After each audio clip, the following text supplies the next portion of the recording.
professora Alana, professora de Ciências, e hoje convido vocês para mais um encontro. O tema em discussão hoje é elemento químico e o número atômico.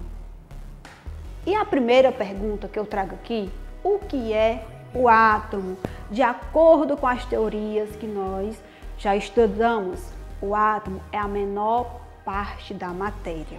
Ele faz parte da constituição de toda e qualquer matéria, independente de qual seja o tipo.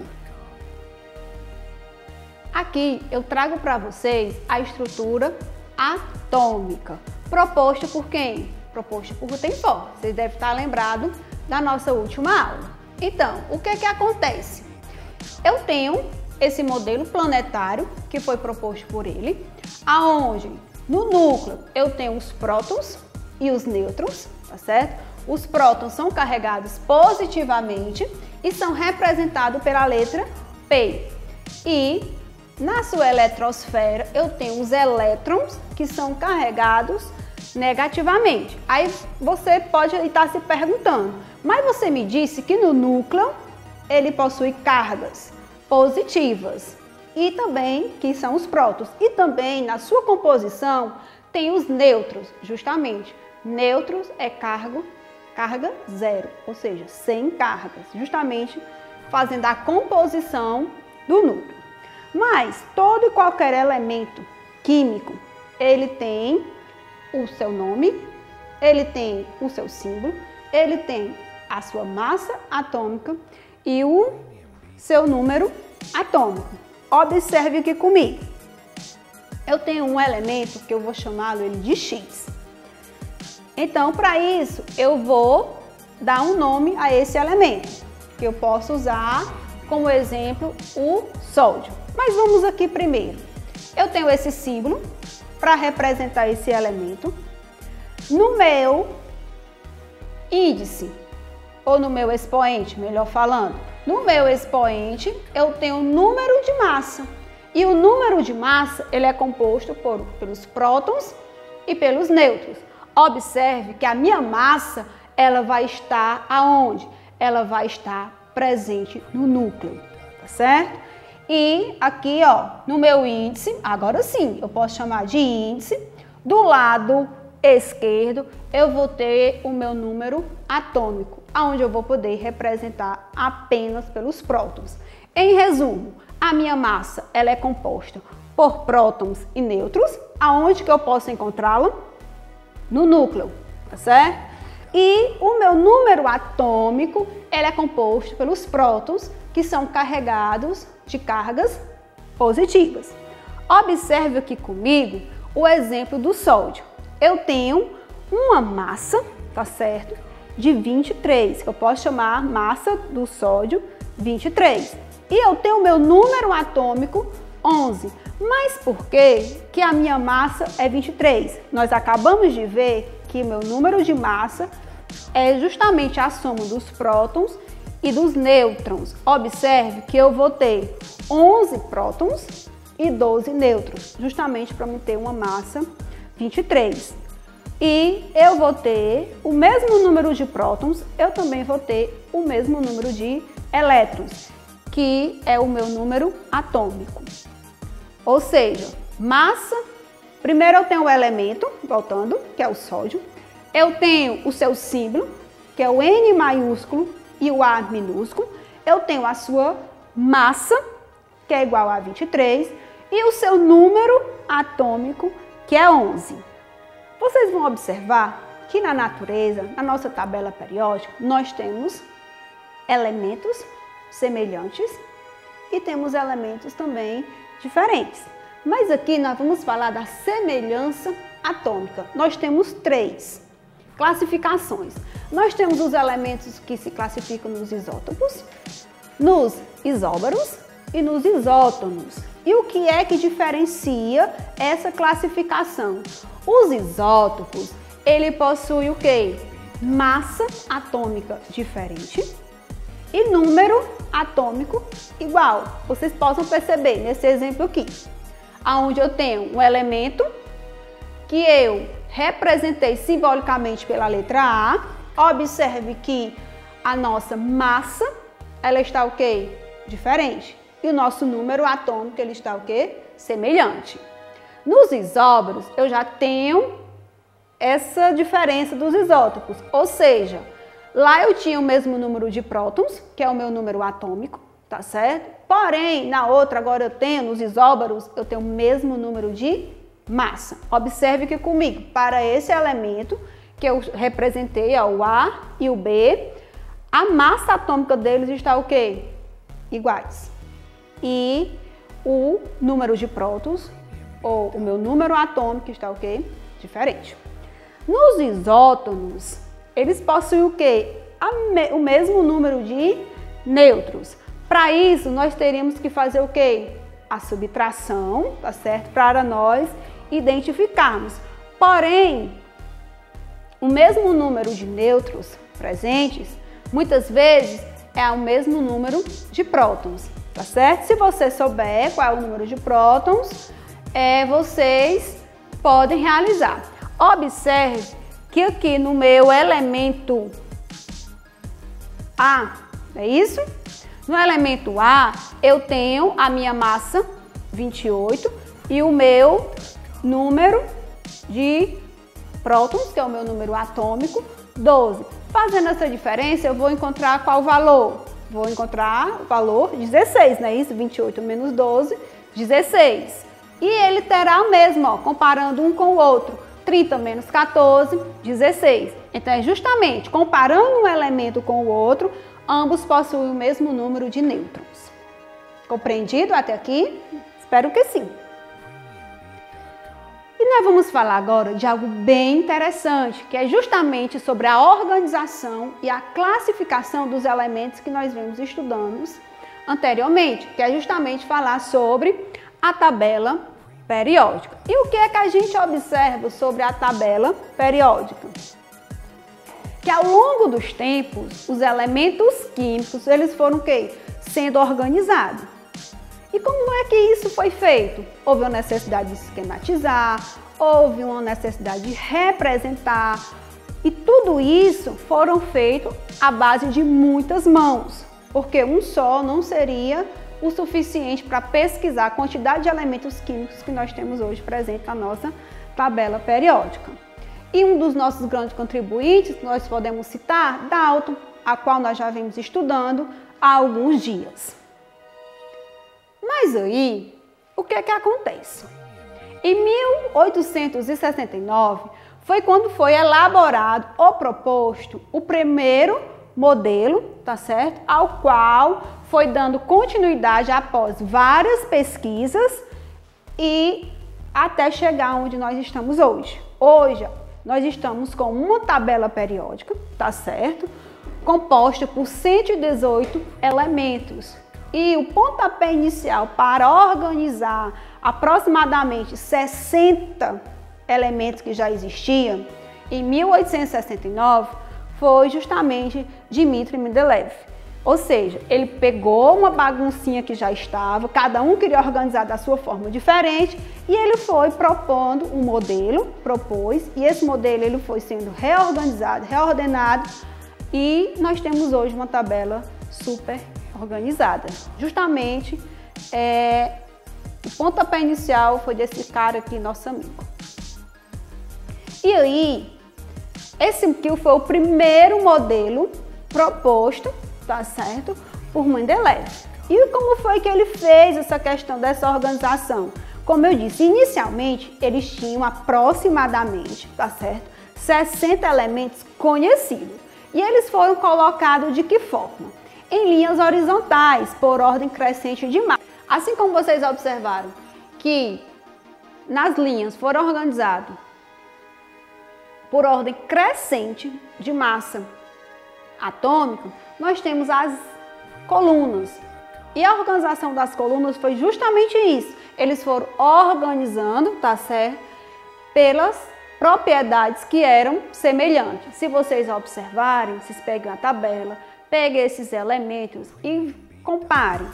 Um detalhe super importante que ele não deixou, tá certo, foi o que aconteceu. Ele foi bem experiente. Ele deixou espaços em branco, justamente para novos elementos que iam sendo estudados, iam sendo descobertos, e ele deixou espaço suficiente para que fosse organizado. Em resumo, como foi que Mendeleev organizou a tabela? Colunas por propriedade semelhante, linhas por ordem crescente da massa atômica e o outro detalhe super importante, deixou espaços vazios para ir inserindo novos elementos que até então ainda não tinham sido identificados. E aqui nós temos a nossa linda e maravilhosa atual tabela periódica. Olha que foi um trabalho que foi iniciado, tá certo, no ano de 1869. Então isso é muito importante. Veja quanto tempo eles passaram organizando para que nós tenhamos hoje essa linda tabela periódica e os elementos todos organizados.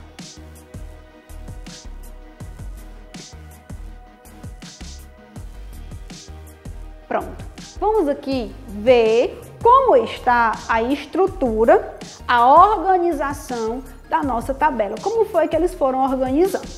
Eles foram colocando por grupos ou famílias. Observe que nós temos aqui, 18 grupos, ou nós podemos também chamar de 18 famílias, que é o que eu posso chamar de quê? De colunas. E as minhas linhas, aqui na forma horizontal, eu vou ter 7 períodos. Então, observe que nessa parte roxa, eu vou ter os elementos organizados, que são os metais, com características semelhantes. Nessa partezinha aqui, esse marrom bem clarinho, eu tenho os elementos não metais. O verde, nós temos aqui os semimetais. E o laranja, lá no final, nós temos os gases nobres. E nós temos em destaque o hidrogênio, que apesar dele estar aqui, nessa coluna, na coluna dos metais, ele é bem específico. Ele não apresenta as propriedades que os metais apresentam. E nós temos esses elementos aqui, que nós também podemos chamar dos elementos de transição. Ele é uma parte, ele foi retirado e lá na frente vocês irão saber por que é que ele é em destaque. E aqui, observe, lá dentro da nossa tabela periódica, eu trago aqui para vocês o exemplo do ródio, para nós representarmos o quê? Justamente para dizer que nós temos um elemento, esse elemento ele tem o seu símbolo, que representa, que é o RH, ele tem o seu número atômico, que é 45, temos também a sua massa atômica relativa, que é 102,91. Na natureza, ele é encontrado lá no seu estado físico na forma sólida e é bastante utilizado na indústria, na fabricação de joias. Para vocês observarem, se você pegar o lápis e for escrever, você vai ter o grafite do seu lápis e ele é carbono. Se você observar outros elementos, você observar, por exemplo, muitas vezes a colher ou garfo que você ingere a sua alimentação, o maior deles é composto por alumínio. Então significa que o que está na tabela periódica, os elementos que estão lá, eles são essenciais para o nosso dia a dia. E na classificação que ele traz os metais. Quais são essas características dos metais? Eles apresentam brilho quando polido, sob temperatura ambiente, apresenta-se no estado sólido, tá certo?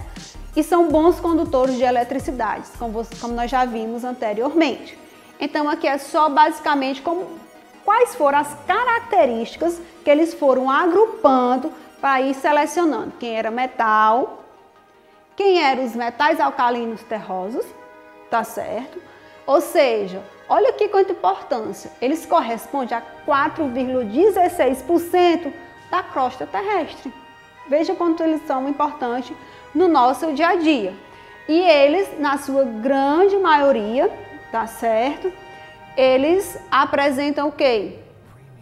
Por serem muito reativos, não se encontram isolados, mas combinados, principalmente na forma dos silicatos, carbonatos e sulfetos. Um exemplo que ele traz é o magnésio, que é facilmente moldável e utilizado na fabricação de ligas metálicas. Veja que nós estamos falando ainda de metais alcalinos terrosos, muito próximo à questão dos metais. E nós temos os não metais, que nos seus estados físicos, na natureza, eles são encontrados na forma o quê? Sólida. Apesar de que quando nós vamos utilizar, por exemplo, o iodo, que é usado muito para asepsia, né, de ferimentos e procedimentos cirúrgicos, ele está no seu estado líquido, porém ele passou por um processo industrial para que ele saísse da forma sólida para se encontrar na forma líquida. E detalhe, eles não apresentam brilho e não conduzem calor. E nós temos os gases nobres. Observe, olha uma curiosidade que eu acho super importante, você já deve ter chegado no aniversário e ter um balão suspenso. Por que aquele balão está suspenso se ele não tem uma haste? Às vezes por uma linhazinha ele está suspenso, ele não cai. É justamente por a utilização de um desses gases nobres, que é o hélio. Então, quando colocado dentro dessa bexiga, dentro desse balão, ele fica organizado, suspenso, sem precisar de uma haste. Ele não vai cair, porque você vai observar que ele está sobre uma linha, a tendência dele era ir para o chão. Mas por conta justamente desse gás que é utilizado, ele fica em forma suspensa. É o mesmo, um dos gases nobres também que é bastante utilizado é na questão da fluorescência, né, das lâmpadas fluorescentes, principalmente nesses LEDs coloridos. E o hidrogênio, que é aquele filhozinho único que está lá na família, ó, encaixado, né, porque ele não pertence à família dos metais. Ele apresenta propriedades muito particulares e diferente em relação aos outros elementos. A definição dele é totalmente diferente. O exemplo que ele diz aqui, ó, ele tem apenas um elétron na camada de valência, que serão assuntos das nossas próximas aulas. Aí nós vamos compreender melhor o porquê dessa organização do hidrogênio estar lá na família dos metais e não ser um metal. Aqui é apenas uma curiosidade rápida, como é que está distribuídos os elementos. Se vocês observarem nessa corzinha azul clarinha, eles estão em forma natural, tá certo? Na natureza. Já o verde são os elementos que são produzidos artificialmente. Só uma curiosidade para vocês. A nossa próxima curiosidade são justamente os elementos que são importantes, tá certo? Para a nossa saúde, para manter o equilíbrio da nossa saúde. Que você precisa de cálcio, você precisa de fósforo, você precisa de sódio e outros elementos para que nós sejamos saudáveis, tá certo? Até na nossa própria estrutura, o carbono, o hidrogênio, tudo isso nós precisamos. E agora eu convido vocês a fazer uma prática. Pronto, como eu convidei vocês, tá certo? Para realizar a prática, é essa a nossa prática. O link também vai estar disponível na descrição do nosso vídeo. Você, ao clicar, irá direcionar você para essa plataforma e você fará esse experimento ou essa prática como nós vamos fazer agora. Vamos aqui observar. Primeiro ele vai trazer uma pergunta inicial. Ele disse o seguinte: um átomo de cloro tem 18 nêutrons no núcleo. A sua representação simbólica é, primeiro eu tenho que saber quem é a minha massa atômica, quem é o meu número atômico e o símbolo que representa esse elemento. Para isso, vocês podem estar utilizando a tabela periódica para realizar a consulta. Então, o primeiro passo, eu vou fazer o quê?